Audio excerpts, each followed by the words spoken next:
The first world chess champion Wilhelm Steinitz famously said that the king is a fighting piece and you must use it. However, it was possibly his greatest rival, the Russian Mikhail Chigorin, who gave maybe the best demonstration of this maxim in this classic game, Chigorin vs. Mortimer from Paris, 1900.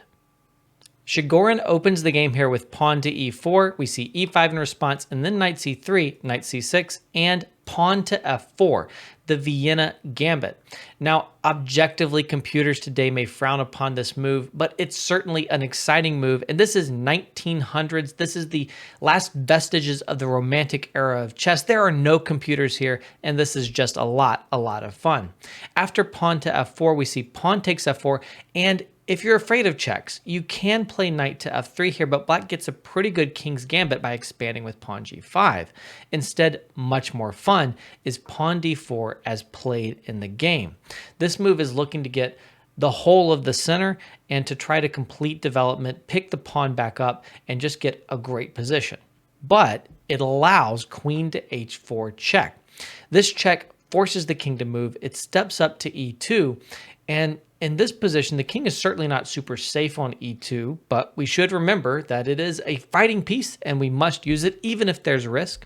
And white is hoping that the center here, the development, including the tempos that will be gained on the black queen, will actually confer an advantage if the king can survive. And the king is going to have to take care of himself in a lot of lines.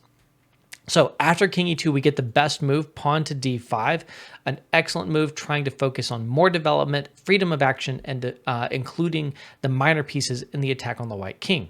After pawn takes d5, we get bishop g4 check, knight f3, sort of hitting the queen over here, but of course right now the knight is pinned, but we should note that if the knight is ever unpinned, in one way or another, then the queen can be captured.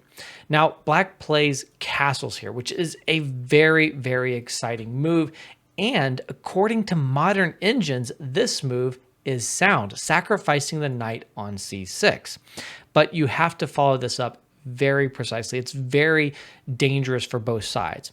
After castles, we see pawn takes c6, accepting the piece sacrifice. Of course, if you don't, then you're just allowing black to develop everything at you, and there's no penalty for black if you decline.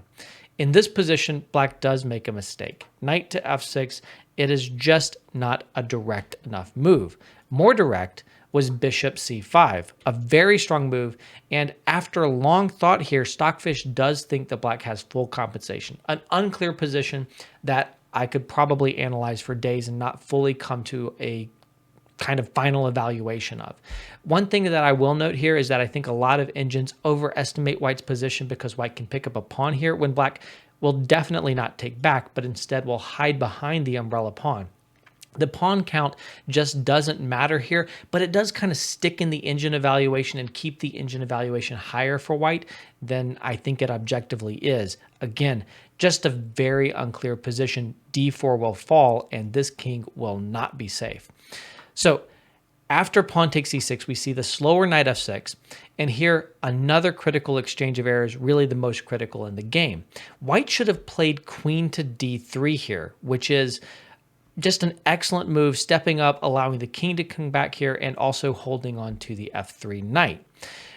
After this move, bishop c5, importantly, is no longer good. This is the most direct developing move, and it looks to bring all of the pieces into the attack, but there's a brilliant rejoinder. Without this move, this would still be good for black. That is queen to f5 check, a brilliant shot. I mentioned that if the knight on f3 ever becomes unpinned, then you will be able to take this queen over here. The knight on f3 is becoming unpinned here. Notice that you can't move the king because this hangs over here to the queen, not to the pawn. And so after bishop takes, knight takes, white is basically winning here. The king safety concern is no longer such a concern with the queens off the board. Black does get some interesting play, but probably not quite enough after rook e8 check, king d2, queen f2 check. Yes, this is a computer line, dirty computer line, rook e3, and then you can pick up the g2 pawn. This position should be good for white, but it still feels pretty dangerous. So in human play, I think anything can happen. Actually played is queen e1. Instead of going queen d3 with this idea of queen f5 check, white tries for an immediate queen exchange, which makes a lot of sense, but black actually had a continuation that basically forced a draw here. Neither player seems to have seen it, but it's bishop takes f3. Of course, you can't take with the king here because you'll lose the queen over here. So pawn takes f3.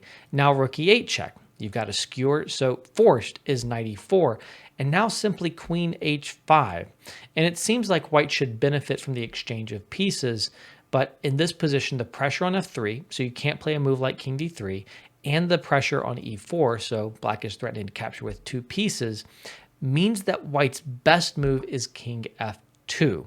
It's the only good way of getting the king off the deadly e-file. And after this, there's queen h4 check. The king must go back to e2, and you just fall back. And this quiet move and kind of unique repetition actually holds the balance.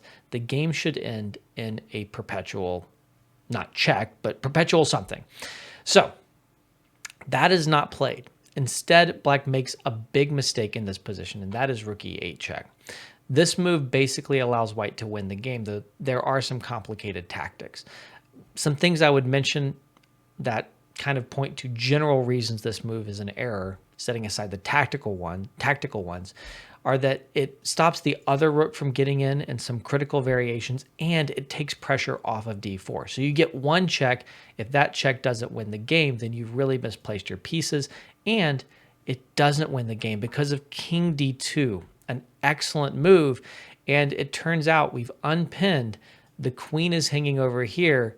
Both queens are hanging, and in a situation like this, with both queens hanging, it's not possible to win the white queen, and therefore white is getting out of all of this mess. So after the excellent king d2, the king is a fighting piece. We have queen h5. Pressure on f3. Queen f2, a perfect position for the queen right here. Bishop b4, developing and pinning.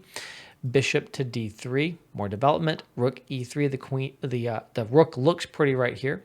Pawn takes b7, king b8. I told you that this pawn is going to be tried to exploited as an umbrella pawn, keeping the king safe, but in fact, the king isn't going to be too safe in this line. Black doesn't have enough control of critical squares, and immediately in this position, white exploits some beautiful tactics. Knight to e5, brilliant move.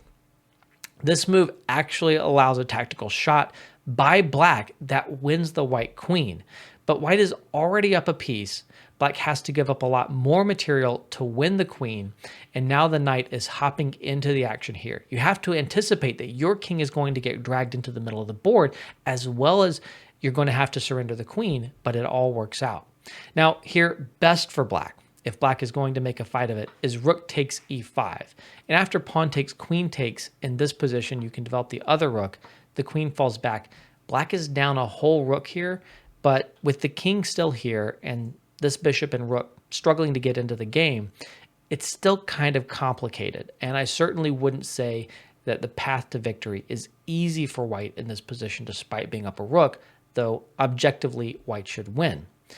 Instead, black plays a combination here that is nice. It looks nice, but it actually just kind of cements the loss. After rook e2 check, you can't play bishop takes e2 because of knight e4 check, and because this knight is pinned, you're forking the king and queen successfully, winning the queen, and in this case, black gets more than enough. But you can give up the queen right away. Queen takes e2, excellent move. Now, there's nothing better for black than picking up the queen. Bishop takes e2, but now bishop takes e2.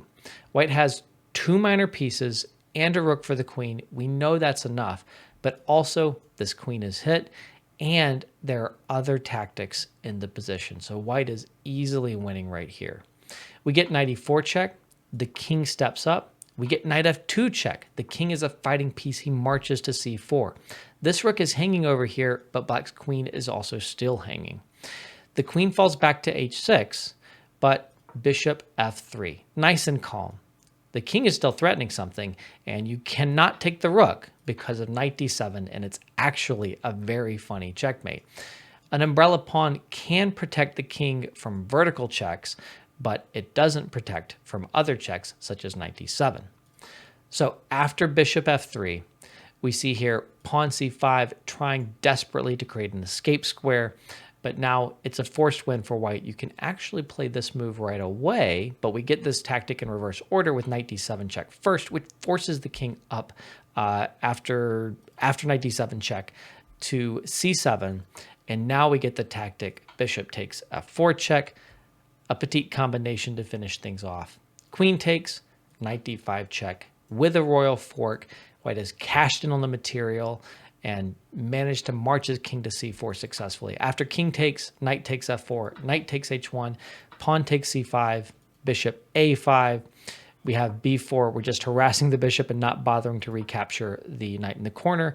And even we throw in a check here and bishop c6 check. In this position, white is not even going for this knight over here. Black resigns because you're facing rook d7 check if you step up to e7, and if you step back, then you have promotion combinations and winning this rook and all of these things. Basically, white is winning 15 ways to Sunday.